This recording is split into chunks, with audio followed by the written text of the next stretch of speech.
Hello दोस्तों, कैसे हैं आप?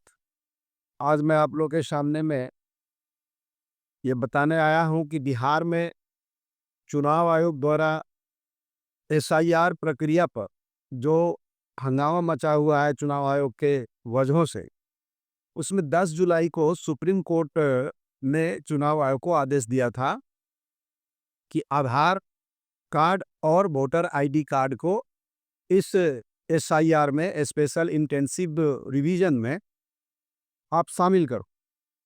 और 28 तारीख को 10 जुलाई के इस आदेश पर सुप्रीम कोर्ट ये आदेश नहीं था, इस सलाह दिया गया था कि आप इसको मानिए, और 28 जुलाई को इसका डेट रखा गया था। आज उसकी सुनवाई हुई और आपको ताज्जुब होगा कि इतने दिनों में चुनाव आयोग ने जो हल्फनामा दायर किया, उसमें साफ उन्होंने कहा कि 65 लाख वोटर्स का नाम अभी तक चुनाव आयोग काट चुका है।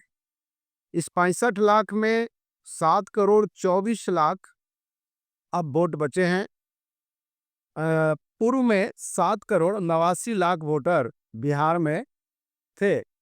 2024 में जो लोकसभा का चुनाव हुआ, उसमें इसी वोटर कार्ड, आधार कार्ड के आधार पर 7 करोड़ 89 लाख लोग वोटर थे और अभी 7 करोड़ 24 लाख वोटर रह गए। चुनाव आयोग कहता है कि 22 लाख लोग डेथ कर गए, यानी 2.83% लोग मृत पाए गए। अब सोच लीजिए कि 22 लाख लोग क्या 2024 में जो मार्च अप्रैल में सरकार बनी है उससे पहले हुआ वोट, तो क्या ये मार्च अप्रैल के बाद एक साल में 22 लाख लोग डेथ कर गए?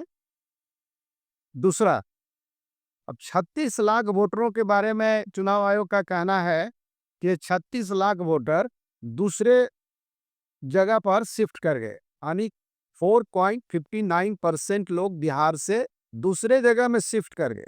इस प्रकार 22 लाख वोटर मृत पाए गए, 2.83%।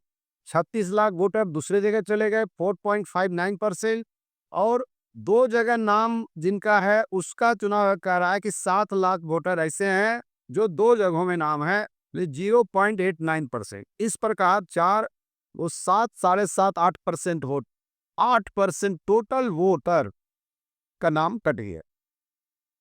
अब सवाल ये उठता है कि 24 में जो चुनाव हुआ, तो एक साल में चुनाव आयोग को लगा कि अब इसको करना चाहिए। तो ये 36 lakh voter, 7 lakh, total 65 lakh voter यूं ही वोटर कार्ड उनका बना हुआ था। इलेक्शन कमीशन का झोल देखिए। अब सुप्रीम कोर्ट ने कहा कि आधार कार्ड और वोटर कार्ड मान्य कागजात होनी चाहिए, उसे शामिल करें।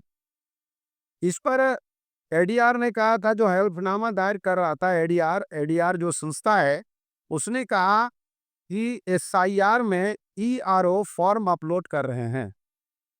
जिनके फॉर्म भरे जा रहे हैं उन्हें खुद नहीं पता कि उनका फॉर्म भरा गया है। एडीआर का है जो हल्फनामा दायर किया है सुप्रीम कोर्ट में। कई मृत लोगों को भी फॉर्म भरे गए हैं।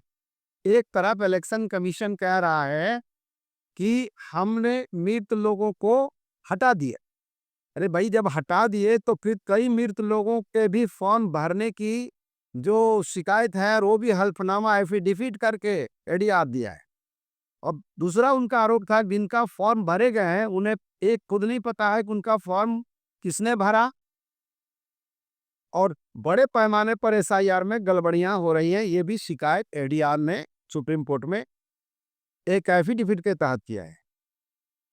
एडीआर ने कहा कि नागरिकता साबित करने की जिम्मेदारी वर्तमान वोटर की नहीं है जो ये मांग रहा है। चुनाव आयोग कहता है कि आप साबित करो कि आप भारत के नागरिक हो। ये काम एक वोटर का नहीं है। आदिम जनजाति के लोग और आदिवासी लोगों को आप कहेंगे, बैकवर्ड लोगों को कहेंगे, अनुसूचित जाति, अनुसूचित जनजाति, आज बिहार में बड़े पैमाने पर पलायन हो रहा है, जिनके पास घर नहीं, द्वार नहीं, और 22 जिला जहां बाढ़ से हमेशा प्रभावित रहता है, ऐसे समय में आप एसआईआर करा रहे हैं और आप कागज मांग रहे हैं। इस पर हुआ वोटर लिस्ट में नाम नागरिकता का सबूत है। ये वोटर लिस्ट में नाम जो है वो नागरिकता का सबूत है। ये किसने कहा? एडीआर ने कहा है सुप्रीम कोर्ट में कि जिसका वोटर लिस्ट में नाम है वही भारत का नागरिक है।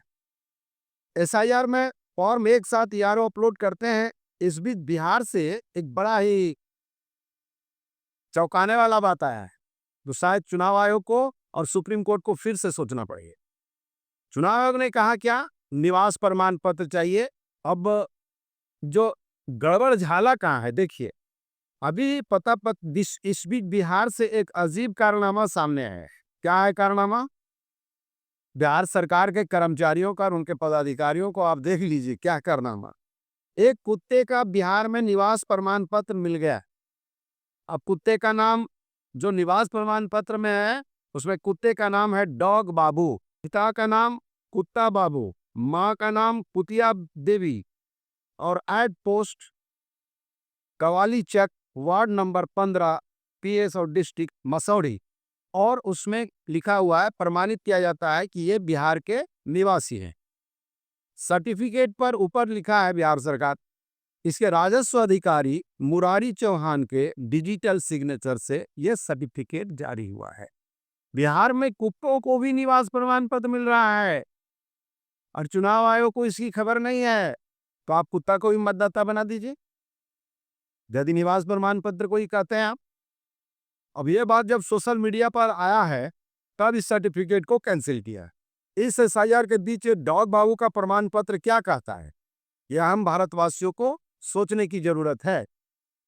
इस पर जो आज सुनवाई हुई है उसमें सुप्रीम कोर्ट ने साफ कहा है, जस्टिस सूर्यकांत की कोर्ट की सलाह पर ये कागजात एपिक आधार कार्ड स्वीकार किए जाएंगे।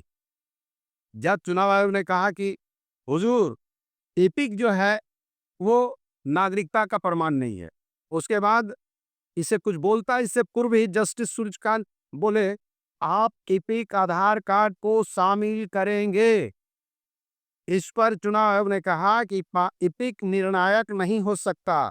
इस पर जस्टिस जोय मालिया बागची कहते हैं आपके अनुसार कोई भी कागज मान्य नहीं है, फॉर्म के साथ ये कागज जमा करने हैं, आप क्यों नहीं करते? इस पर सूर्यकांत जस्टिस साहब कहते हैं कागजात को सही मानकर चलिए, आप इन दोनों कागजों के साथ आगे बढ़िए, आप आधार और वोटर आईडी कार्ड को मानिए। जहां कोई ऐसा मामला होगा उस पार्टिकुलर केस पर अलग से काम कीजिए, एक साथ सभी को निकालना सही नहीं है। इस प्रकार हमने देखा कि चुनाव आयोग किस पैंतरेबाजी से बिहार के तमाम मतदाताओं के साथ खेल करने जा रहा था। और इसके बाद इलेक्शन कमीशन ने यह भी कहा था ये एसआईआर प्रक्रिया पूरे देश में लागू होगा। चुनाव आयोग का अगर बस चले तो भारत के 140 करोड़ जनता में 40 करोड़ को निकाल देगा, बाहर कर दे। सुप्रीम कोर्ट न्यायपालिका के पास लोग गए और भारत की जनता को आज पुनः एक बार लगा कि भारत में अभी भी न्याय जिंदा है, न्यायपालिका जिंदा है। प्रशासनिक पदाधिकारी ईडी हो, सीबीआई हो, चुनाव आयोग हो, सरकार हो, ये अगर इनका बस चले तो पूरे हिंदुस्तान को तबाह कर देंगे। सुप्रीम कोर्ट को आज के इस निर्णय से, और उन्होंने साफ कहा है कि आज मैं ये कर रहा हूं। सूर्यकांत साहब जो जस्टिस माननीय न्यायाधीश सूर्यकांत साहब ने कहा कि मुझे एक स्पेशल मीटिंग में जाना है, प्रशासनिक बैठक में जाना है, मैं कल यानी 29 तारीख को इस पर पुनः तिथि तय करूंगा और आप इसे तब तक करें। और आधार कार्ड को और वोटर आईडी कार्ड को आप अपने 11 की लिस्ट में उनको भी शामिल करें।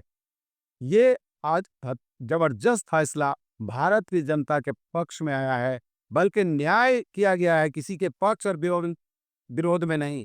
चुनाव आयोग को बताया गया है कि आप मनमानी नहीं कर सकते। इस भारत में बाबा साहब भीमराव अंबेडकर का बनाया हुआ संविधान के साथ कोई भी संस्था खिलवाड़ नहीं कर सकता। हम आज इस वीडियो में यही समाप्त करता हूं और आशा करता हूं कि वीडियो आप लोग को अच्छा लगेगा। अच्छा लगा तो आप इसे शेयर करें, कमेंट्स करें, सब्सक्राइब करें, ताकि मैं जो लेटेस्ट जानकारी हो अपने स्तर से देता रहूं। मैं डॉक्टर निजामुद्दीन अंसारी, जिला उपाध्यक्ष Congress committee Hazaribagh, PCC delegate Jharkhand प्रदेश आपके अपेक्षा और सहयोग की अपेक्षा रखते हुए धन्यवाद। जय हिंद, जय भारत।